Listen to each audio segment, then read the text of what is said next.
கடவுள் இரண்யகசிபு,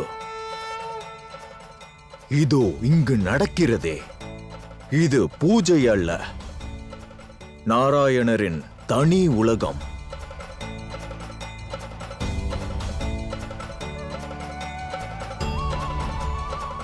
இன்று நமது இந்த சபை இந்த பூஜை நிறைவேறுவதை பார்த்தால், அதன் பிறகு இந்த பிரபஞ்சம் தன்னுடைய சொந்த மகனையே கட்டுப்படுத்த முடியாத ஒருவர் எப்படி இந்த பிரபஞ்சத்தையே கட்டுப்படுத்த முடியும் என்று எண்ணும். என்று கூறு. இல்லை என்றால் இந்த நெருப்பில் சுட்டு பொசுங்கி விடுவார்.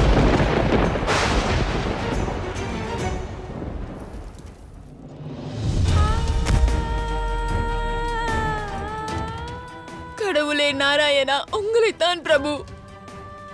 இரண்யகசிபுவின் வார்த்தைக்கு கட்டுப்பட்டு இன்று வரை நான் உங்களை என் கடவுளாக ஏற்றுக்கொள்ளவில்லை. உங்களை நான் நம்பியதும் இல்லை. ஆனால் இன்று நீங்கள் மட்டும்தான் எனது நம்பிக்கை.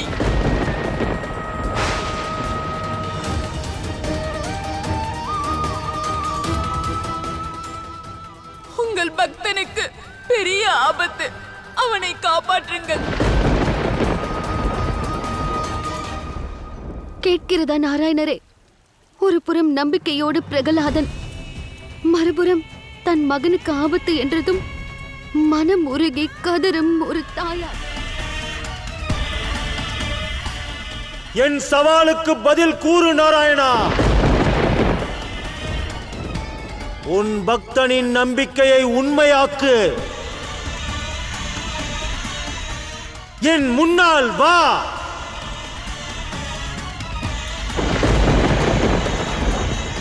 நாராயணரால் பிரம்மதேவரின் வரத்தின் காரணமாக அசுரராஜா இரண்யகசிப்பை வெல்லுவதற்கு இயலாது. நான் அறிவேன் பிரகலாதா. பலவீனமானவர் உன் நாராயணர். அவ்வளவு என்னுடைய வாழ்க்கை இந்த முடிவில் தான் அடங்கியுள்ளது பலி. ஏற்றுக்கொண்டால் மேலும் புகழடைவாய், இல்லை என்றால் உனது அழிவின் ஆரம்பத்தை நீயே வரவேற்க துவங்கி விடுவாய். இன்று உங்கள் இந்த மடியை நான் நிச்சயம் நிரப்புவேன் மூத்த அன்னையே.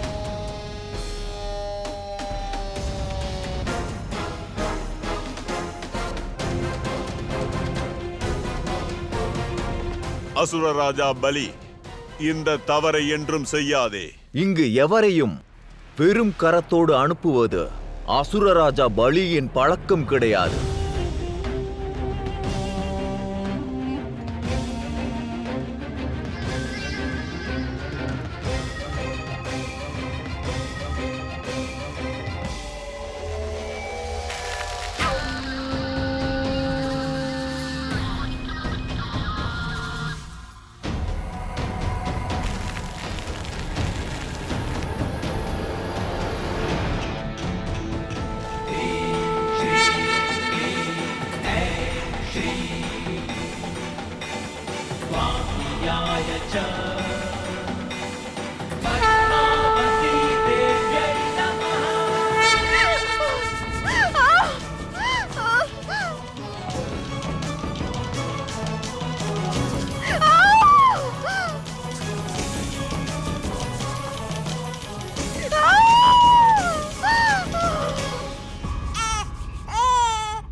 வாழ்த்துக்கள், மகன் பிறந்துள்ளான்.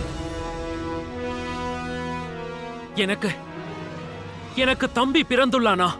உபேந்திரன் பிறந்துள்ளான். உபேந்திரன் தம்பி அல்ல, இவன். அனுப்புவீர்களா? செல்லுங்கள்.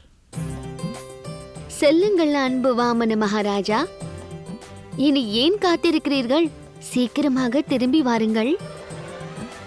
ஏனெனில் அதற்கு பிறகு நாம் திருமணம் செய்து கொள்ள வேண்டும் அல்லவா, இல்லையா?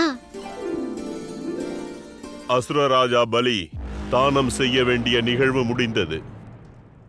இல்லை,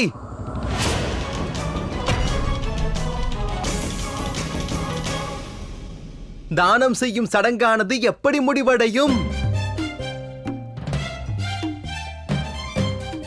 என் கையோ இன்னும் வெறும் கையாக உள்ளது. எனக்கு எதுவும் கிடைக்கவில்லையே. கேள், உனக்கு என்ன வேண்டும்? இப்படி இல்லை ராஜா. முதலில் நீங்கள் கமண்டலத்தில் உள்ள நீரை எடுத்து சத்தியம் செய்யுங்கள். பின்வாங்க மாட்டேன் என்று கூறுங்கள். விருந்து விட்டுட்டு நீ அப்படியே எந்திரிச்சு வந்திருக்க வேண்டியதானே? என் தோழி அப்படி இருந்து நான் பார்த்ததே இல்ல. இந்த சந்திரகாந்தா வேற, அந்த சந்திரகாந்தா வேற. அப்புறம் அந்த வீரா நம்ம சூரிய நகரத்துல பார்த்த வீரா இல்ல. இந்த வீரா வேற யாரோ. அவன் உன்னை காதலிக்கிறான்னு நான் முழுசா நம்பினேன். அதனாலதான் நான் கூடவே இருந்தேன். ஆனா அவன் என்ன பண்ணான்? ஏதோ சடங்குங்கிற பேர்ல அந்த பயங்கரமான காட்டுக்கு உன்னை அனுப்பி வச்சான். அவன் உன்னை காதலிக்கவே இல்லைன்னு எனக்கு அப்பவே சந்தேகம் வந்துருச்சு. இங்க பாரு சந்திரகாந்தா, இனி ஒரு நிமிஷம் கூட நம்ம இங்க இருக்க வேண்டாம். விஜயநகரத்தை விட்டு கிளம்பிடலாம். அப்பா அம்மா இருக்கிற அந்த இடத்துக்கே நம்ம போயிடலாம். சந்திரகாந்தா, சந்திரகாந்தா, உன்னோட கண்ணுல கண்ணீரா? கண்ணீர் இல்ல உமா, இது வலி. இன்னைக்கு என் இதயம் உடைஞ்சிருச்சு.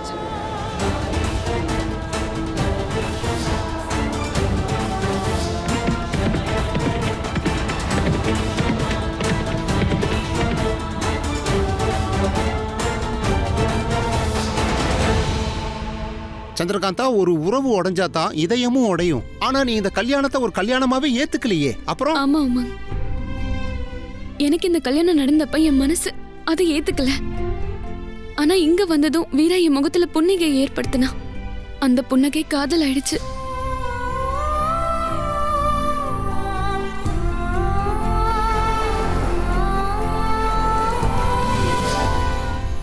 நீ என்ன சொல்ற? ஆமா உமாங், நான் காதலிக்க ஆரம்பிச்சிட்டேன். முதல்ல அவன் கூட என்னால இருக்க முடியல. இப்ப அவன் இல்லாம என்னால இருக்க முடியல.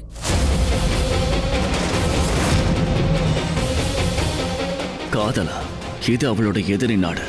நான் எதிரி ராணியோட மகன். எதிரியை எப்படி காதலிக்க முடியும்? ஒரு சாதாரண மீனவ பொண்ணுக்கு ஒரு இளவரசன் மேல காதலா? இந்த சந்திரகாந்தாவோட கதையே வேற. இதுக்கான பதில சந்திரகாந்தா தான் தர முடியும்.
இதற்கு முன்பு எத்தனையோ குழந்தைகளை நான் ஈன்றெடுத்துள்ளேன். ஆனால் இதுவரை தொட்டு தூக்கியதே இல்லை.